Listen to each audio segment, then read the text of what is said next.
Buenas, time. Bom dia, boa tarde, boa noite. Pedro Alcântara aqui de novo com vocês. Pessoal, hoje eu queria trazer um tema bem interessante, bem relevante sobre comércio exterior, sobre exportação e importação do agronegócio, né? É muito comum a gente ver nos vídeos as pessoas que trabalham com agronegócio, que são do agronegócio, falando que o agro é que sustenta o Brasil.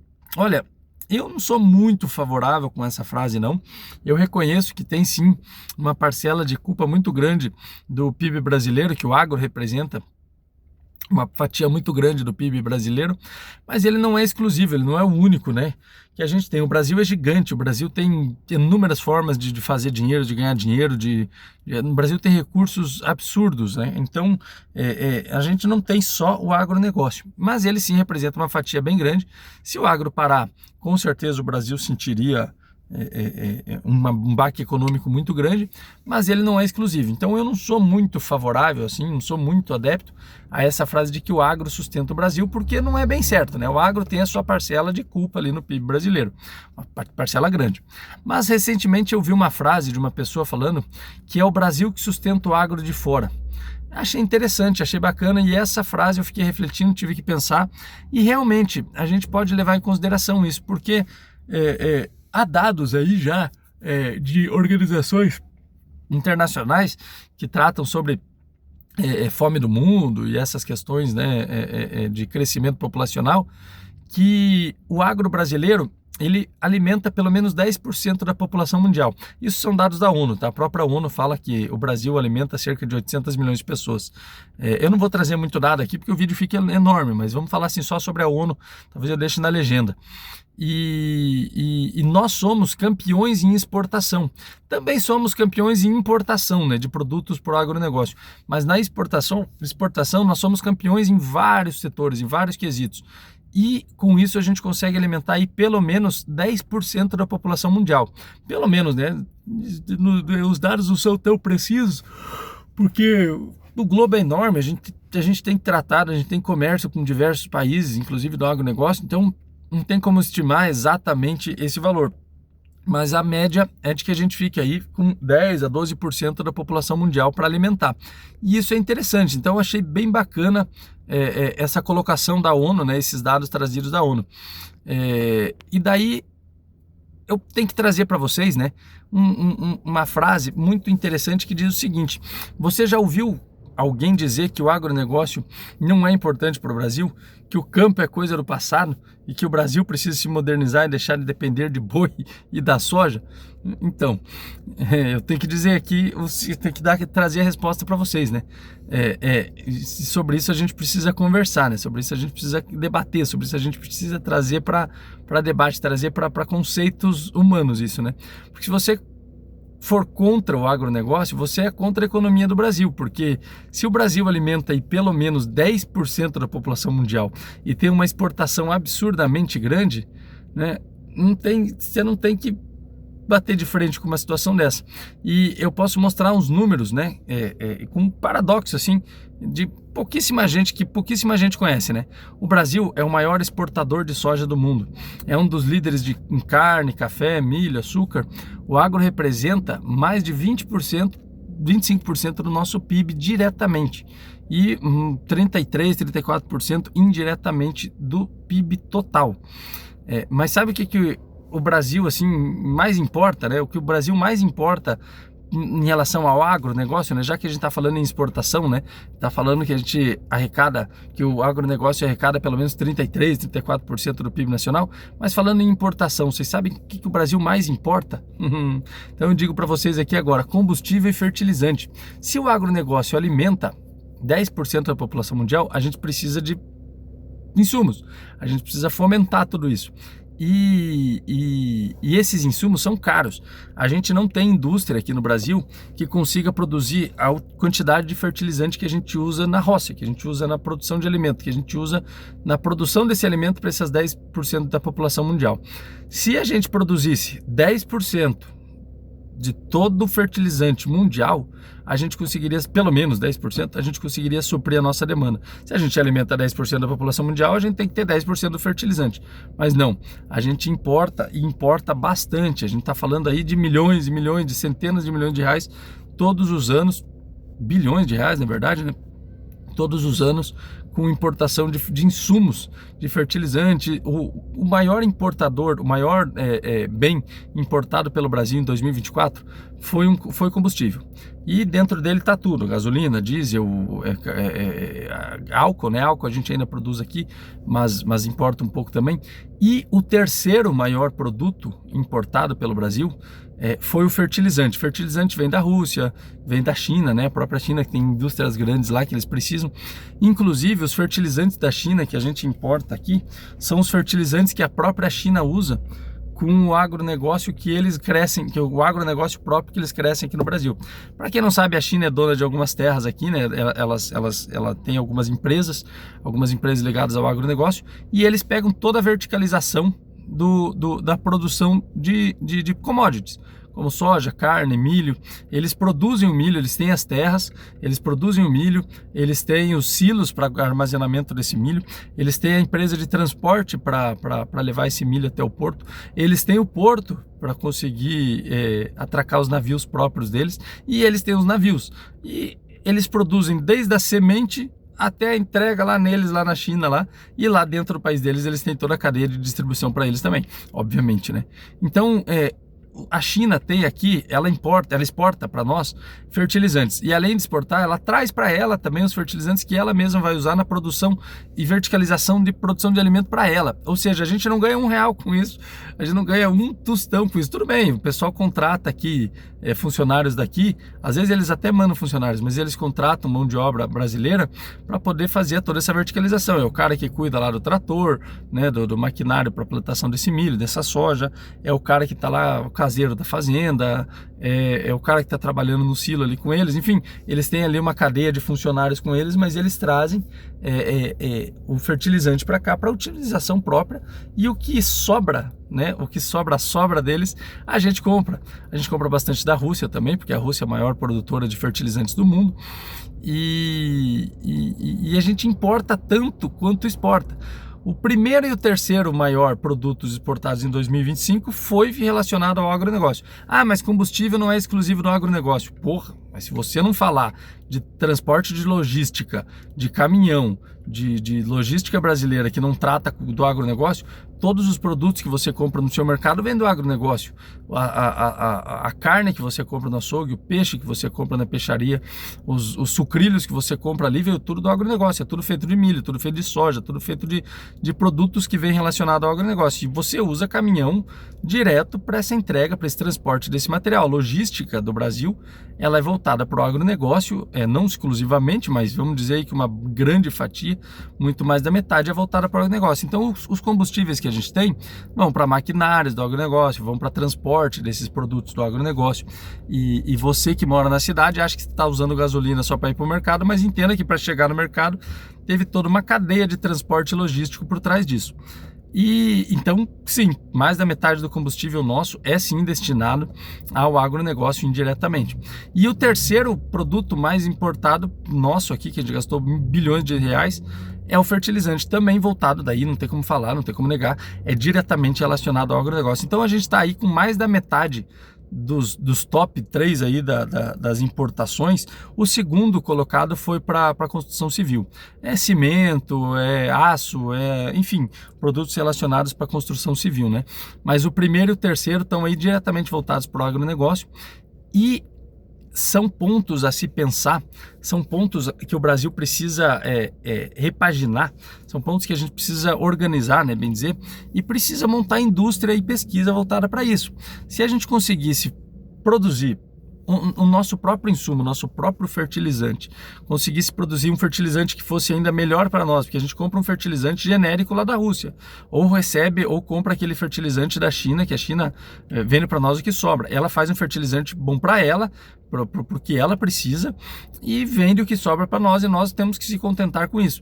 Se nós conseguíssemos produzir um fertilizante que fosse bom para as nossas demandas, porque a gente precisasse, um fertilizante específico para o solo lá do bioma amazônico, um fertilizante específico para o bioma do Pantanal, um fertilizante específico para o bioma aqui da Mata Atlântica, se a gente conseguir fazer pesquisa com a Embrapa ou com outras empresas aí de pesquisa do agronegócio, e produzisse o nosso próprio fertilizante e vendesse e conseguisse entregar por aqui, a distribuição seria muito mais rápida, a distribuição talvez seria um pouco mais barata e a gente talvez conseguisse produzir mais, certo? Porque daí a gente teria um próprio fertilizante, empresas daqui a gente estaria ganhando, estaria recebendo e não estaria dividindo com ninguém, né? Que nem diz o Trump, né? American First, né?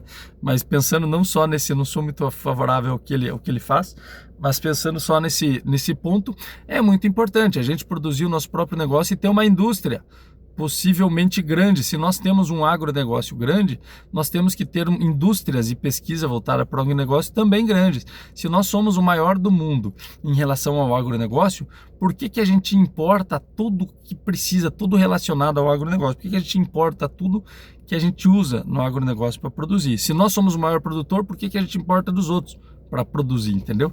Então é meio ilógico, é meio contraditório isso, a gente depender do mundo para a gente conseguir ser o maior produtor do mundo, entendeu? Então é meio ilógico, todo mundo gosta do Brasil no quesito quando exporta produtos relacionados ao agronegócio, porque a gente compra muito, a gente consome muito produtos, insumos, a gente consome muito insumos para o agronegócio.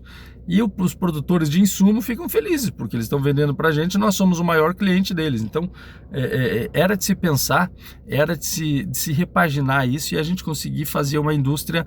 Ah, mas isso custa dinheiro, você fomentar a indústria, você fomentar. Sim, mas tem gente que está precisando disso, tem gente querendo. Se você abre margem para a produção de indústria, nem que seja uma empresa terceirizada, uma empresa de fora que venha para cá, mas que pelo menos monte a indústria aqui, a empresa vai montar a indústria aqui e nós vamos fomentar esse produto. Nós vamos fomentar outro lado da economia, vamos começar a verticalizar tudo, desde o começo da produção de semente, que hoje a gente já tem, produção de insumos, própria produção de alimento, e vamos exportar e vamos começar a ganhar mais dinheiro com isso.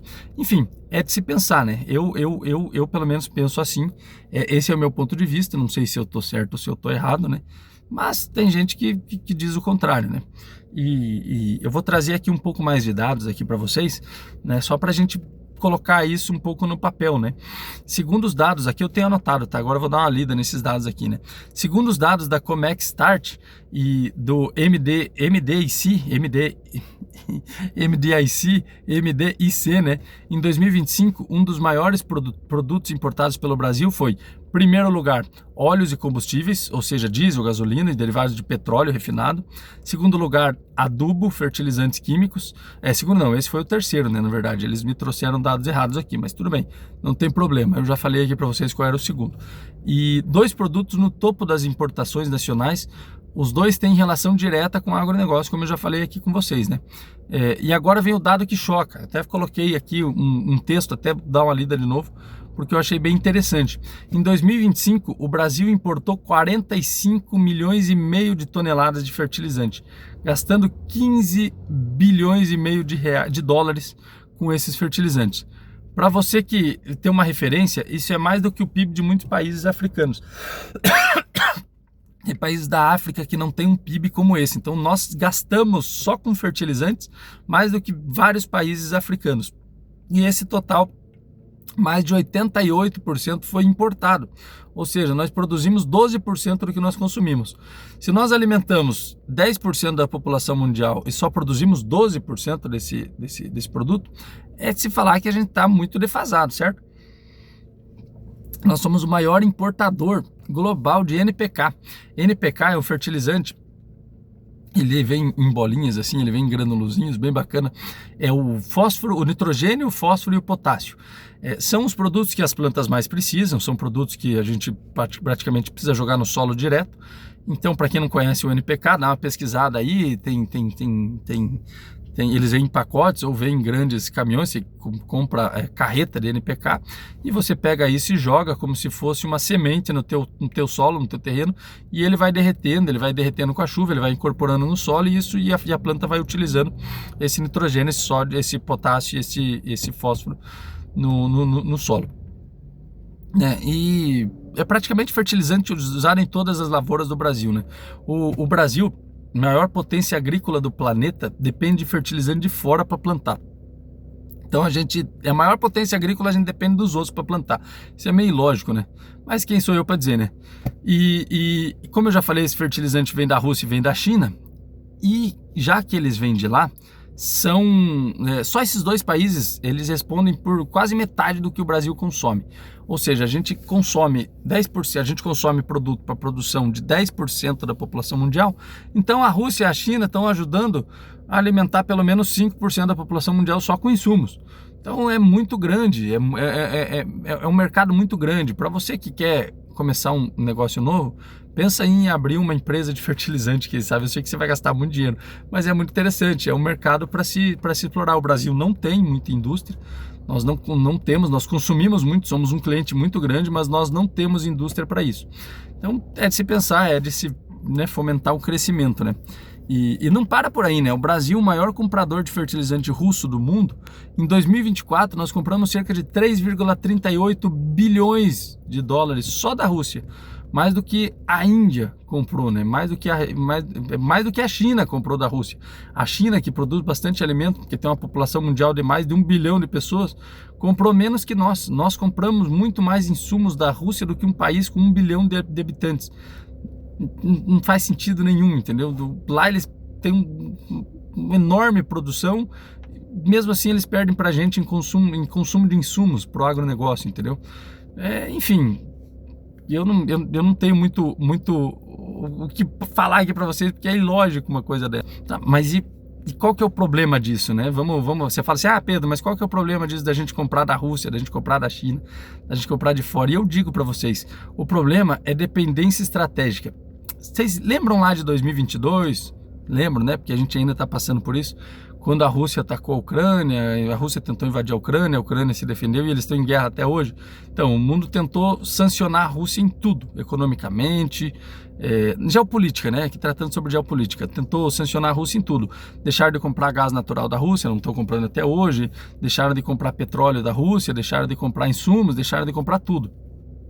E o Brasil, né? O Brasil ficou como, né? Ficou com o olho arregalado, olhando para o estoque de fertilizante que ele tinha, meu Deus do céu. Tô só com esse estoquinho aqui para produção de um ano, de uma safra de soja, por exemplo, todo mundo querendo comprar. O que acontece? O preço do fertilizante sobe, porque nós vamos ter pouco. Quem puder comprar, quem puder pagar mais, vai pagar mais, porque vai precisar usar. Vai subir o preço dos produtos no mercado, porque a guerra na Rússia está lá e a Rússia vende para a gente o fertilizante, a China vende para a gente o fertilizante. Se eles resolverem, se eles tiverem uma guerra, a China está em guerra com os Estados Unidos agora, não vai mais exportar fertilizante para o Brasil. Pronto, tome.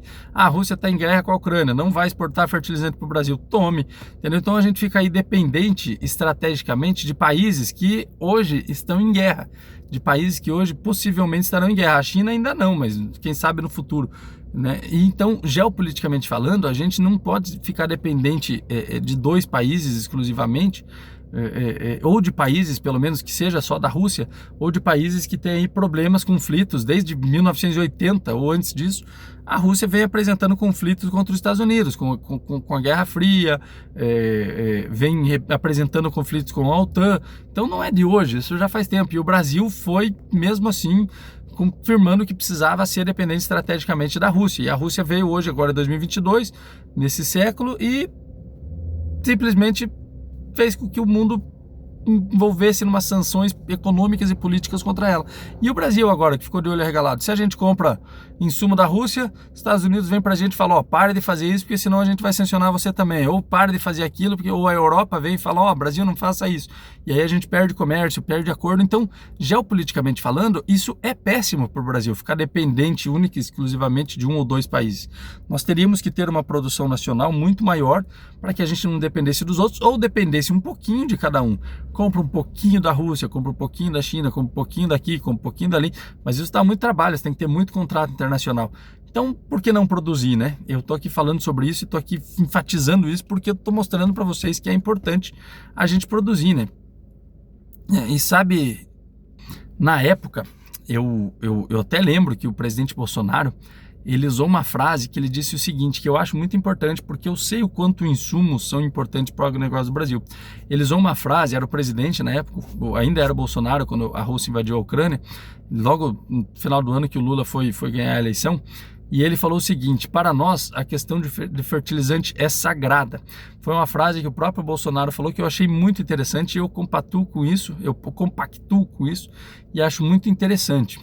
E daí, nesse ponto, né, que a Rússia entrou em guerra com com a Ucrânia, e o Bolsonaro falou essa frase, a gente conseguiu fazer com que o Brasil continuasse comprando insumos e fertilizantes da Rússia, porque a gente conseguiu comprovar que a gente alimenta 10% da população mundial e a gente precisa desses insumos. Então o mundo não podia simplesmente olhar para o Brasil e falar: Brasil, pare de comprar insumos da Rússia, porque a Rússia, a gente está tentando sancionar a Rússia, mas a gente comprovou de que a gente alimenta 10% da população e falou: ó, a gente precisa, para nós os fertilizantes são sagrados, a gente precisa do fertilizante, então não vamos parar de comprar porque a gente precisa alimentar o pessoal, a gente precisa alimentar o resto do mundo. Então a Rússia fabrica, está em guerra lá contra um terceiro, vocês estão sancionando a Rússia, mas a gente precisa desse insumo, então a gente vai continuar comprando. Só que antes custava 500, 600 dólares uma tonelada, né, de NPK, por exemplo, de fertilizante. Logo no mesmo ano, em 2022, passou para 1.300, 1.200 dólares a tonelada, dobrou ou triplicou o valor da tonelada. Então a gente pagou o dobro ou o triplo a mais, dependendo da época do ano, pelo mesmo fertilizante. Tudo bem, a gente não sancionou a Rússia, a gente não parou de comprar, mas ficou muito mais caro. E aí, claro, as coisas começam a subir no mercado, porque o que você antes plantava gastando X, agora você está gastando 2X, entendeu? Então, para plantar, então tudo vai ficando muito mais caro. E o produtor rural é que pagava a conta, porque você não pode repassar de uma hora para outra para o silo, para a moenga, esse valor, né? Você não pode, a moenga, por exemplo, não vai ter pagado de uma hora para outra esse valor produtor, ela vai pagar de pouquinho, ela vai pegar, ela vai pagar isso praticamente diluído durante os meses. E o produtor rural não, ele vai precisar comprar o insumo logo na hora que o insumo subiu. Então é complicado, quem paga a conta é o produtor rural, não é o pessoal do mercado acha que está caro, sim, está caro, mas quem está mais pagando a conta lá é o produtor rural e pouca gente enxerga isso, né? E a China avançou muito nesse mercado de fertilizantes justamente nessa época. A nossa importação com a China cresceu 75%, né? De acordo com dados aqui também de organizações e dados de portuários, né? Dados dados portuários brasileiros, de que a China começou a vender mais para o Brasil, 75% a mais do que vendia antes. É como eu falei, é aquela sobra que a China produz aqui, eles começaram a vender para nós, vendo que a Rússia estava com conflito, estava com problema e estava cobrando muito mais caro. Então eles começaram a cobrar mais barato do que a Rússia, para entrar no mercado aqui e vender para a gente, né? E agora tem especialistas dizendo que o Brasil virou palco de uma disputa estratégica entre China e Rússia de fertilizante pelo mercado. Nós somos o maior cliente de insumos e fertilizantes do mundo. Então, claro que vão brigar por nós, claro que vão brigar pela gente, mas eu não sei se dá para dizer que é isso. Eu digo para vocês que é questão de geopolítica, que é questão estratégica e geopolítica. Não tem briga entre cliente aqui. A gente não é o cliente que aquele cara bonitão que as mulheres ficam brigando. Isso aqui é questão geopolítica. A gente não tem muito o que falar. Isso aqui é questão estratégica e geopolítica, né? Isso não é coincidência, né? É poder, é o Brasil estando no meio da geopolítica. Nós somos o maior cliente do agronegócio do mundo. E quando você tem uma guerra geopolítica, uma guerra, um conflito geopolítico, o agronegócio não fica de longe, porque ele é o ponto mais importante do mundo. É assim que a gente alimenta o mundo, né? É com o agronegócio, né? E agora eu quero tratar com vocês as implicações jurídicas sobre essas questões. Ah, mas quais são as implicações jurídicas? Afinal, o meu canal fala sobre direito e agronegócio, né? Não só sobre agronegócio. É aqui que entra a parte que a maioria dos canais dos agronegócios não conta para vocês, não chega a falar sobre esse tema, né? Quais são as implicações jurídicas disso tudo, de compra de insumo daqui, compra de insumo dali, muda insumo para cá, muda insumo para lá. Somos o maior produtor disso, somos o maior daquilo, enfim. Primeiro ponto a se abordar é a soberania alimentar e a segurança jurídica dos contratos. Quando se fala em contratos, ainda mais internacionais, a gente tem que falar sobre segurança jurídica. Segurança jurídica é assim, é você firmar um contrato e esse contrato tem que valer. A partir do momento que esse contrato passa a não valer, então por que eu vou fechar contrato com você se você não cumpre o contrato, entendeu? Ou eu fecho o contrato com você e a justiça do teu país simplesmente vai lá e dá por terra, acaba com o contrato, mesmo sem nós dois não querermos, por causa de um conflito de interesse que a gente tem aí, vem a justiça de vocês e acaba com esse contrato, derruba ele. Então isso é insegurança jurídica. E a soberania alimentar, ela é primordial, pelo menos pela ONU, a ONU trata a soberania alimentar, né? O mundo não pode passar fome. ela é uma soberania, como a gente já diz, ela está no topo. O mundo precisa comer, as pessoas precisam comer. A fome no mundo precisa ser, inclusive a pauta principal nesses últimos anos é a soberania alimentar, é a fome no mundo, né? Então, essa segurança jurídica ela precisa estar atrelada a essa soberania alimentar no mundo, né? Isso é muito interessante, isso é muito importante a gente abordar. O segundo ponto é o Plano Nacional de Fertilizantes e o Marco Regulatório. Em 2022, o governo federal lançou o Plano Nacional de Fertilizantes, o PNF. A meta é reduzir a dependência externa de 88% para cerca de 50% até 2050. Como eu falei aqui para vocês, quem tem empresa, quem está querendo investir e não sabe como, investe numa empresa para o negócio de produção de fertilizantes. Por quê? Com essas novas regras de licenciamento, onde a lei de licenciamento mudou, o governo abriu margem para licenciamento de novas minas de potássio e fósforo no Brasil para a produção de fertilizantes. Reativou as plantas industriais da Petrobras para a criação de fertilizantes, insumos próprios por uma questão de segurança nacional nossa própria, e incentivos para a produção de fertilizantes biológicos verdes. Esse daí eu acho que está... eu não tenho certeza disso daí, deixa eu dar uma olhada aqui porque eu fiz um texto. É isso, incentivo para a produção de fertilizantes biológicos e verdes.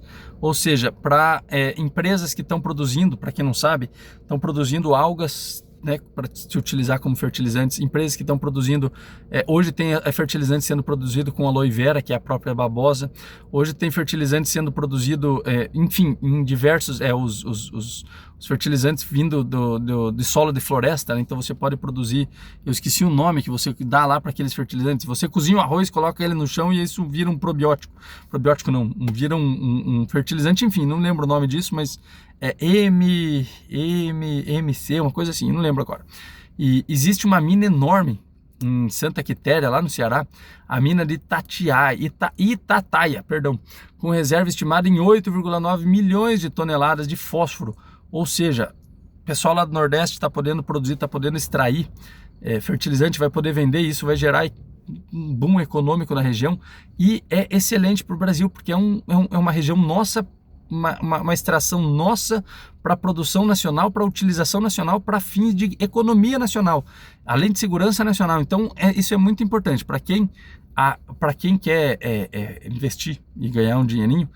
Eu não tenho esse dinheiro, mas para quem tiver, né, pode ir lá e montar uma empresa de produção de fertilizantes no Brasil para poder vender no mercado nacional, que vai ter consumo. Acredite, escute o que eu estou falando, vai ter consumo. Mas o projeto enfrenta, né, esse projeto do Ceará, ele enfrenta alguns impasses regulatórios, né, como posição de entidades e ambientalistas, né, como sempre que eu falo para vocês. Os ambientalistas dizem que não pode ir lá e explorar aquele fósforo, aquele potássio, aquele cálcio, aquele produto que tem ali, porque isso vai ferir o meio ambiente, né? Então a gente está falando aqui em segurança nacional, em economia, em crescimento econômico, mas os ambientalistas vão lá e dão uma rasteira na gente, ficam fazendo impasse, embargando tudo, né? Ou seja, né, o Brasil tem um insumo no bolso, mas a regulamentação e o licenciamento ambiental, talvez agora com essas novas regras de licenciamento ambiental, talvez mudem, né? Mas enfim, isso aí é tema para outro vídeo, né? E o terceiro ponto que eu queria abordar aqui com vocês são as sanções internacionais e o risco de compliance, né? Com a guerra na Ucrânia e a escalada das sanções com a Rússia, né, que a gente vem observando, surgiu um risco novo para as empresas do agronegócio brasileiro. O risco de compliance internacional. É o que a China vem fazendo, né? É o que eu já falei aqui para você de que a China faz, de que eles trazem tudo que eles precisam, né? Da cadeia de verticalização e não deixam R$1 para a gente aqui, né? E até o próprio texto aqui que eu trouxe aqui para vocês diz o seguinte: empresas que importam fertilizantes russos precisam verificar se não estão violando sanções impostas pelos Estados Unidos, pela União Europeia e outros blocos, para a gente não sofrer sanções econômicas. Por exemplo, a gente importa o fertilizante da Rússia, então a gente vai sofrer uma sanção econômica dos Estados Unidos, porque os Estados Unidos não quer que a gente importe da Rússia. Então, empresas como a China que vem aqui e fazem toda aquela verticalização de produção de semente, insumos, que trazem insumos fertilizantes para a produção aqui e levam para eles, não tem esse problema, porque eles não estão utilizando fertilizantes de outro país. Nós precisamos utilizar, então a gente pode sofrer sanções econômicas por conta disso. Então esse compliance internacional é isso, é você ter uma empresa de verticalização que vem aqui, uma empresa internacional que vem aqui e só usa a nossa terra. Eles estão fazendo compliance aqui internacional e ambiental com terras nossas. E a gente não tem muito o que se falar sobre isso. Então a gente não tem muito o que bater em cima disso, porque eles estão pagando para usar nossa terra, arrendando nossas terras e fomentando o mercado trabalhista, né? Estão fomentando a mão de obra, enquanto a gente só olha e observa, e eles produzem um alimento para eles e levam embora. Então isso é complicado, e daí a gente sofre sanção se a gente compra de fora, entendeu? Eles vêm aqui, produzem no que é da gente e levam embora, e a gente, quando vai produzir, acaba se ferrando, acaba tomando sanção econômica de outros países, entendeu? Então é complicado. Em 2025, os Estados Unidos já ameaçaram implementar sanções ao Brasil por conta dessas importações que a gente fazia com a Rússia, né? E o Brasil está na mira, o agronegócio brasileiro está na mira dos outros países sempre. Os outros países querem acabar com o agronegócio brasileiro a todo custo e todo tempo, 24 horas por dia, entendeu? Então, quando você tem um agronegócio importando um produto de um país que está sendo sancionado economicamente, politicamente, economicamente, militarmente, todo mundo quer puxar o nosso pano, entendeu? A gente continua comprando o insumo da Rússia. Todo mundo quer sancionar a Rússia. A gente continua comprando. O que você acha que eles fazem? Nosso agronegócio é o maior do mundo. O que você acha que eles vão fazer? Lógico que eles vão puxar o nosso tapete, vão puxar o nosso pano. Lógico que eles vão tentar derrubar a gente, entendeu? Então, é complicado. É um setor muito complicado, é um setor muito maluco, vamos dizer assim, né? E, enfim, esse tema, ele é muito interessante e comenta muito sobre o agronegócio, né? Que ser contra o agronegócio no Brasil é ignorar a realidade do mundo. A gente precisa, no agronegócio, a gente precisa do mundo e o mundo precisa da gente, né, do agronegócio brasileiro. O agro não é só o homem do campo, não é o cara com a enxada lá, com pouco estudo, criando 5, 6 filhos à base de facão e enxada. O agronegócio ele é gigante, ele é enorme. Você fala em tecnologias hoje que existem aviões e tem tratores também, né? O agro é o superávit da balança comercial e ele equilibra as contas do país. Ele não é exclusivamente único, sozinho, mas ele equilibra as contas do país, né? Como eu falei aqui no começo do vídeo. O agro emprega milhões de pessoas no mundo e no Brasil emprega aí pelo menos um terço, né? Na verdade, perdão, um terço da população nacional de trabalhadores, né? O agronegócio é o que coloca comida na mesa do povo brasileiro e do povo mundial, e 10% da população mundial, né? Então, de acordo com a ONU, inclusive, não sou eu que estou falando, é a ONU que disse, né? E entender o agro significa que entender as vulnerabilidades do mundo, né? Quando você fala sobre o agronegócio, você está falando aí sobre geopolítica total, não só sobre o cara que planta soja. Você está falando sobre tudo. O agronegócio é um sistema interligado no mundo. Ele é um sistema à parte, então é bem interessante. Eu queria deixar aqui essa reflexão aqui para vocês, pensar sobre isso um pouco.